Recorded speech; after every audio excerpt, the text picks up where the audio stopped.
have to start off this analysis by saying we both have such similar placements. We're both Scorpio rising, angelic Cancerian princesses, and our synastry is to die for. So Lana is certainly up there in my dream client list, and I'm looking forward to the day when the stars align and I get to become her personal astrologer. But until then, Scorpio risings have a funny little narrative in their chart where they navigate the world through this incredibly private, guarded, intense perspective, yet the height of their chart reflects somebody with star power, the desire for adoration, and an undeniable ability to gain the public's attention. The discomfort of a Scorpio first house and a Leo 10th house is that in order to get that well-deserved standing ovation, you kind of have to be willing to stand on the stage, and the combination of her big three being a Scorpio rising, Cancer sun, and Leo moon is emotionally, creatively, and intuitively fucking lethal. This is somebody who wants to live in the skin of their romantic victims, and upon doing some research, I actually found out that she dove headfirst into falling in love with a Sagittarius who married another woman while they were in couples therapy together, and her long history of public romantic misfortune is very on par for a famous damsel in distress navigating love on the world stage. On top of that, Lana has a double down Plutonian personality, which has a tendency to find itself isolated, scapegoated, and projected onto, thus accidentally becoming public enemy number one whenever she attempts to speak her truth due to misinterpretation,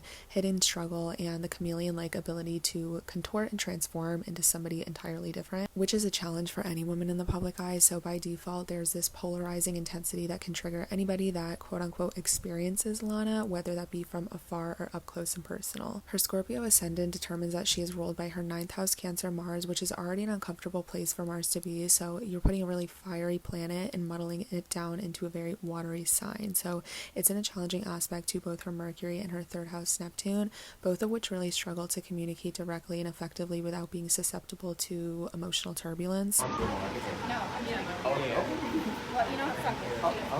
Thank you, Lana. I think her 2020 album release Controversy is a perfect example of how her questions for the culture open letter gave her a very much right idea, wrong execution sort of vibe, and how the point and approach to such an open-ended, like, epitome of the 3rd house, 9th house axis topic can so easily get lost in translation despite it possibly being a planned publicity stunt. I'm gonna compare myself to strong black queens.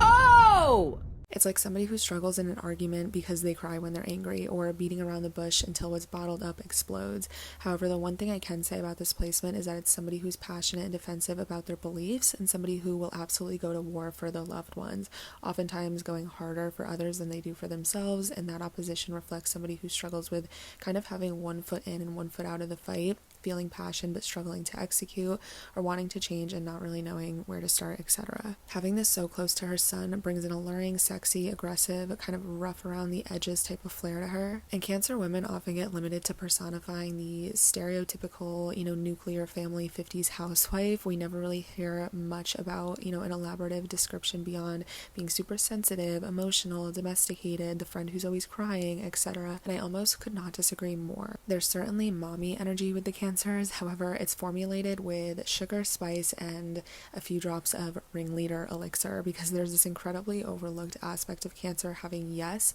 that water influence of really melting in emotional situations, but the forgotten cardinal and Jupiterian aspect of initiating, controlling the reins, craving more, and really alchemizing whatever is right in front of them. Now, her sun is in a conflicting aspect to Neptune, and this is one of those things where the more I try to explain to you what this reveals to us about her, the more her mystical essence really slips between our fingers due to its lucid nature. Neptune is fantasy, it's illusion, it's a dream realm, it's, to put it quite simply, a performance of something that's not entirely real. So in the natal chart, this reflects a vast spectrum of real world results, from somebody who is a natural born creative on the world stage to somebody who can quite literally lose themselves in the delusion of the story that they've created for themselves. Her psychological standing, emotional clarity, and general communication can get blurred between the lines, really creating conflict between balancing fact and fiction, logic and emotions, objective truth and faithful belief. But this can be somebody who has an incredible creative advantage, as it's somebody who can really bend and contort a black and white experience into a heart-wrenching, profound piece of artwork. However, it becomes a little bit more conflicting in the personal life, as it can display a lot of confusion, manipulation, and disorientation to really deciphering what is real versus what is a romanticized illusion. It really lacks the ability to be grounded and rather prefers kind of floating in the clouds. Somebody who is an artist at heart, though, might may even argue that there isn't a difference between the two, or that reality was never real to begin with. It's like when everybody on the outside can see that guy that you're obsessed with is total garbage, but through your rose-colored glasses, all you can see is the knight in shining armor that you've dreamt up in your subconscious. Do you see how we're already getting lost here? So let's talk about her Leo moon.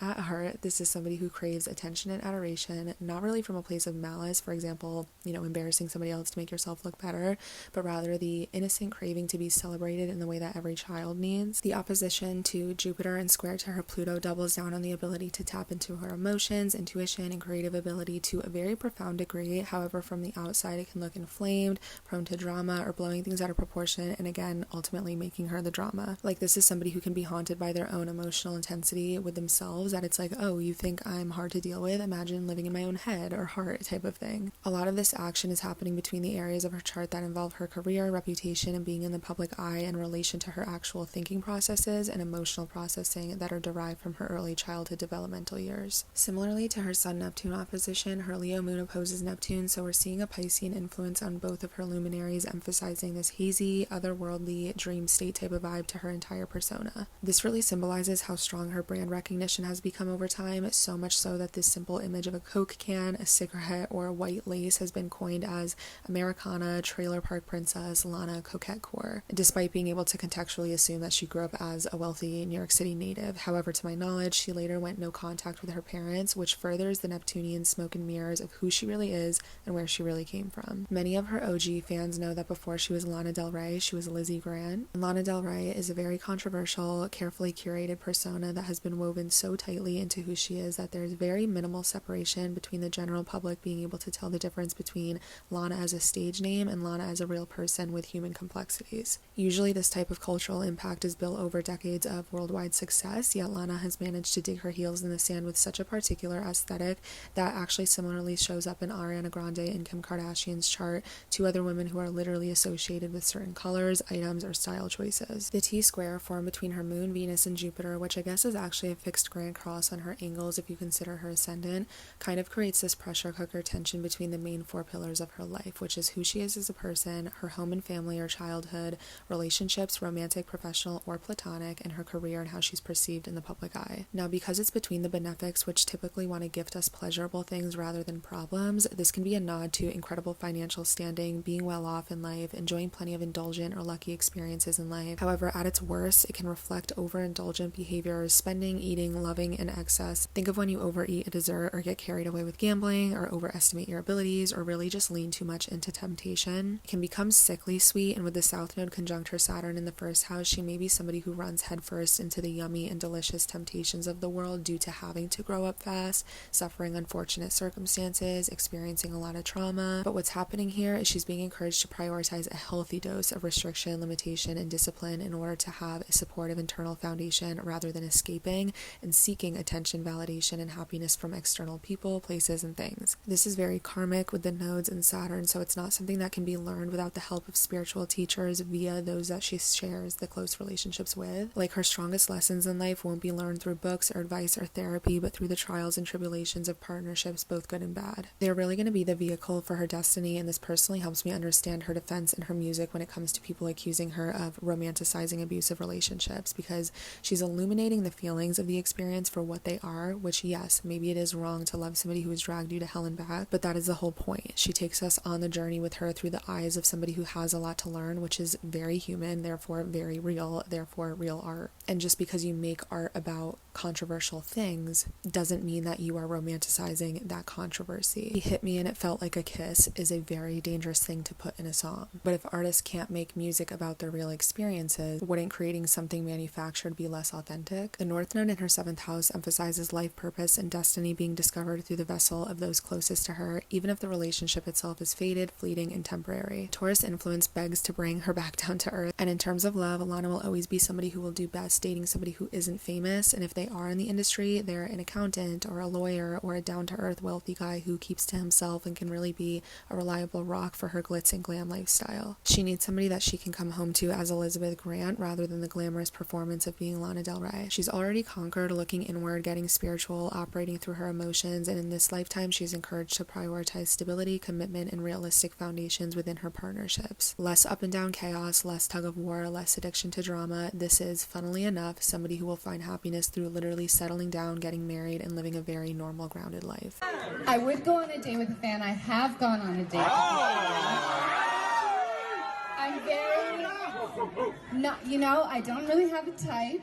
Other notable details about Lana's chart is that she'll likely find her sense of belonging or feelings of being quote-unquote at home with herself far away from where she was raised, particularly overseas or in a foreign country. I think she'll either have a lot of children or will at least tap into an almost spiritual awakening, a revelation of who she truly is at her core if and when she decides to build her own family. However, I do think she'll seclude herself from the world or detach herself from the public lifestyle before doing so, and it's likely that this will happen later in life for her. Overlooked aspects of Lana may include her being somebody who's persuasive, open-minded, and willing to negotiate, but it may be brushed off as somebody who's airheaded or stubborn due to mistaking passion for aggression and abrasiveness. This immediately makes me think of somebody who gets antagonized to their limit, so they defend themselves, and then gets passive-aggressively gaslit into believing that they are being dramatic. It's like, yeah, if you're going to kick a dog enough times, they're eventually going to bite back. Did you secretly get engaged to Lana? No, not me. No. Fuck off. There may be a push-pull dynamic between her relationships and her own sense of identity, who is Lana on her own versus who she becomes when she's participating in a partnership, and how she struggles to assert herself as an authority while also seeking somebody to lead the way and take care of her, allowing her to be submissive. It's like how we know that those who mother everybody else are the ones who really need the mothering the most. There's a very particular emotional reward and punishment system that is necessary to win someone like this over in the long term, as this is somebody who needs to feel safe but not smothered, led but not controlled, obsessed but not possessed, and have everything laid out on the table but never run out of mystery. This highlights karmic tension, discomfort, or limitations she experiences within that tug of war with others. It's a power struggle, authoritative issue, an extreme spectrum of craving too much control versus losing control entirely. However, there is probably a more esoteric lesson here in regards to power and control dynamics within interpersonal relationships. Like, she needs somebody to keep her on her toes in a way that inspires consistent growth and evolution without mimicking a toxic on and off addiction cycle. We can attribute her Mercury and her 9th house placements to writing her music. However, I'm wondering down the line if she's going to become an author, go into something that maybe allows her to be a public speaker, go into teaching, education, anything like that as well. So like, this is about being happy now, right? And I was like, no, it's just about... Obviously not. If you love this analysis, let me know who else you'd like me to read next, and if you like a personalized private reading for yourself, you can book a pre-recorded reading in my bio. I currently have a $50 special for mini readings like this. Just be sure to leave in the notes section if you'd like an analysis on your birth chart or your current transits. Love you so much, and thanks for watching.